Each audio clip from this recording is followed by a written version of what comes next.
আমি কখনোই কোনো কিছু কপি করব না বা এই প্লেগারিজম নিয়ে আমি বাঁচব। এই সময় দাঁড়িয়ে কোনটা ইস্টার্ন, কোনটা ওয়েস্টার্ন, কোনটা প্রাচ্য, কোনটা প্রাচী, সব বলার কোনো অবকাশ রাখে। দুঃখা বন্ধুরা, এখন কিন্তু আমরা এসেছি তোমাদের একটা নতুন কিছু দেখানোর জন্য। রুমা কোথায়? ও পেছনে আছো, এখন আর সামনে আসছে না কেন জানি না। তো এখন আমরা কোথায় এসেছি বল? স্বনামধন্য শিল্পী সনাতন দিন্দা মহাশয়ের কাছে। আজকে কিন্তু দাদা দুর্গা ঠাকুরটা তৈরি করছে, ঠিক আছে? তো কিছুটা তৈরি হয়ে গেছিলো, তবে কিছু অংশ দাদা তৈরি করছে নিজের হাতে। তোমরা সেখান থেকে দাঁড়িয়ে তোমরা দেখো, তার সাথে তোমরা যারা ভাবছো যে কীভাবে গড়ে দাদা নিজের মানে আবেগটা দিয়ে, সেটাও তোমরা তোমাদেরকে তুলে ধরতে পারছি আজকে। জানি না ইন ফিউচার আমাদের এই সৌভাগ্যটা হবে কি না। হবে নিশ্চয়ই হবে, মা চাইলেই হবে। কিন্তু আজ তুলে ধরতে পেরেছি, আমরা ব্লেসড। তো দেখো পুরো ভিডিওটা স্কিপ না করে, আশা করি তোমাদের সকলের ভালো লাগবে। তো চলো দেখতে থাকো, সঙ্গে থাকো।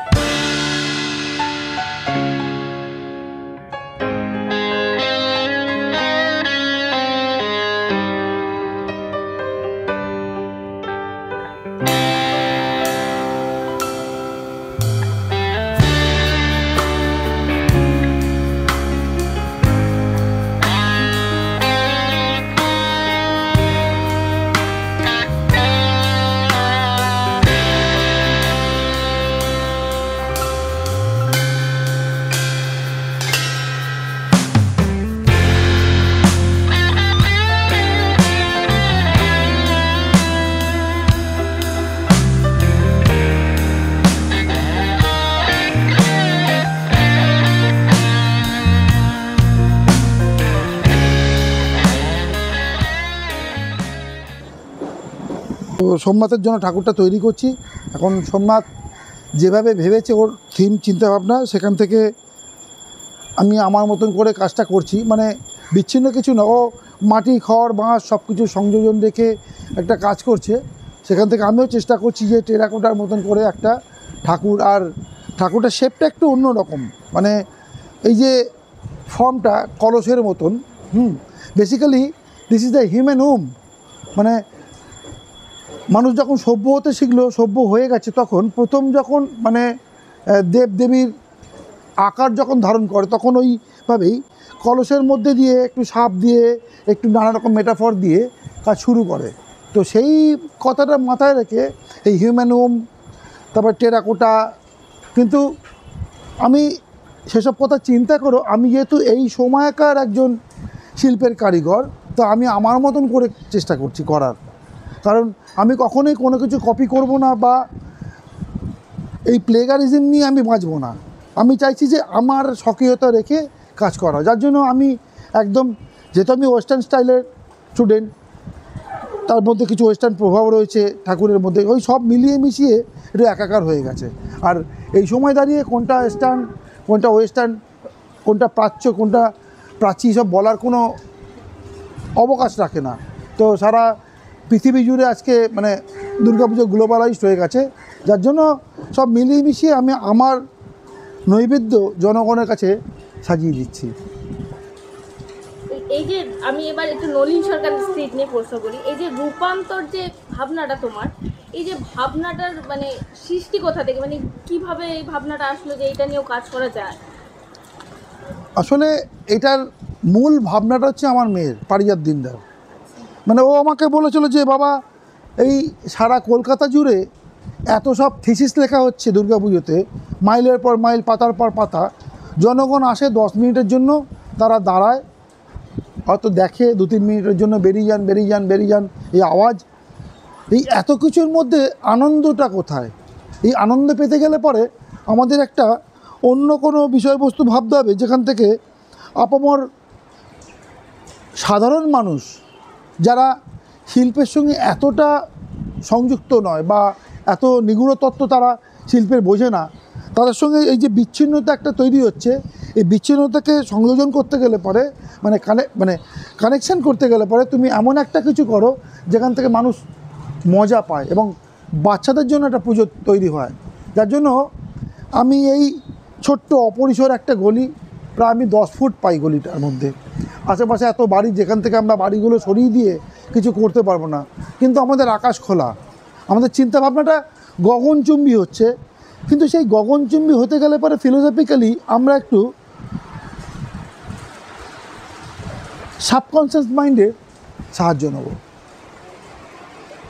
যার জন্য আজকে রূপকথার গল্প, আমরা সেই ফিরে যাওয়া যে রূপকথার গল্প ঠাকুমার ঝুলি, বা আমাদের পরম শ্রদ্ধেয় সলিল চৌধুরী মহাশয় তার গানের যে কথা, সাত ভাই চম্পা বা ক্ষীরের পুতুলের দুয়োরানি সুয়োরানি, সব কিছু মিলিয়ে মিশিয়ে এখানে একটা রূপকথার পরিবেশ তৈরি হচ্ছে। তো এই যে একটা রাস্তা যেখানে সারা বছর ধরে আশ্রয়হীন মানুষ ফুটপাতে শুয়ে থাকে, গাড়ি চলাচল করে, 1 মাসের মধ্যে একটা উৎসবমুখর প্রাঙ্গণ তৈরি হচ্ছে। এইটাই তো প্রথম রূপান্তর। আর রূপান্তর ভেতরে গর্ভগৃহের মধ্যে আমাদের যে দেবদেবীরা, দেবতার যে রূপ, সেই রূপগুলো তাদের কাজের জন্য প্রতি মুহূর্তে চেঞ্জ হয়েছে।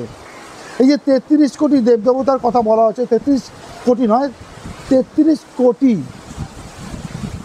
এই কোটি শব্দটার মধ্যে অনেক নিগূঢ় তত্ত্ব রয়েছে। এনিহাও আমি এত বিস্তারিত জায়গায় যাচ্ছি না, কিন্তু এই দেবতারা যারা নিজেদের রূপ পরিবর্তন করেছেন, এটাও একটা রূপান্তর। আসলে তারা যে নারায়ণ, তিনি নারায়ণই আছেন, কিন্তু কংসকে বধ করার জন্য উনি নৃসিংহদেব হয়েছেন। দুর্গা, উনি যে যাজ্ঞসেনী দুহাতের, জাহ্নবী মা আমার, ও কিন্তু অসুরকে নিধন করার জন্য দশভুজা হয়েছিলেন বা 18 ভুজা হয়েছিলেন। সব কিছু এই যে রূপান্তরগুলো ঘটছে প্রতি মুহূর্তে, এটা কিন্তু আমাদের আদি অনন্তকাল ধরে পুরাণে বর্ণিত আছে।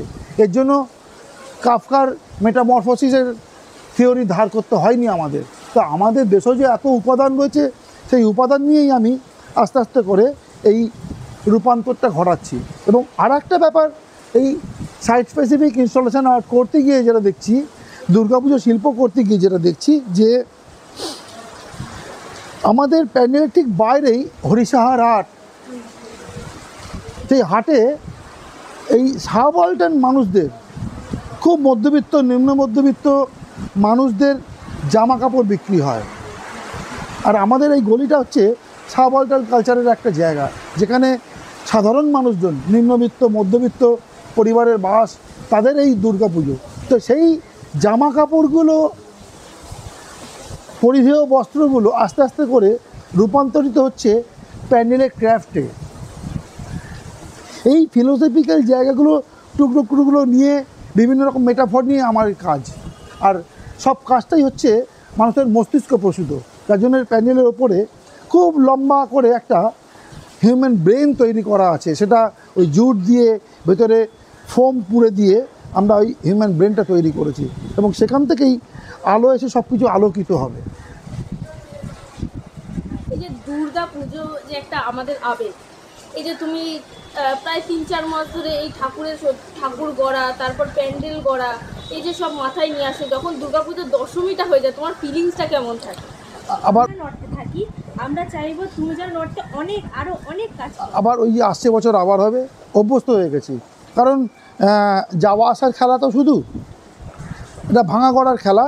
তো যেখানে নটরাজ ধ্বংসপ্রলয়ের নৃত্য করছে, সেখানে আমার দুর্গা সৃষ্টিশীলের মধ্যে নৃত্য করছে। তো এই তো যাওয়া আসার খেলা।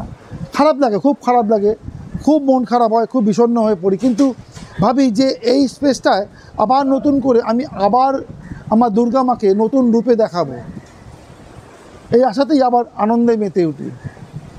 আচ্ছা, শেষে একটা কথাই বলবো, যেহেতু আমরা নর্থে থাকি, আমরা চাইবো তুমি যেন নর্থে আরো অনেক কাজ করো। না আসলে আর তুমিও ভালো থেকো, সবাইকে ভালো রেখো। হ্যাঁ, সবাই ভালো থাকুন আপনারা। কারণ এই বর্ষণ মুখর দিনগুলো আমাদের কাজ করতে খুব অসুবিধা হচ্ছে। আপনারা ঈশ্বরের কাছে প্রে করুন যেন বৃষ্টিটা থেমে যায় এবং সমস্ত প্যান্ডেল যেন উৎসব মুখর হয়ে ওঠে, এবং আমরা সবাই মিলে অন্যকে আঘাত না করে, নিরানন্দ না দিয়ে আমরা আবার আনন্দে মেতে উঠি। অনেক ধন্যবাদ।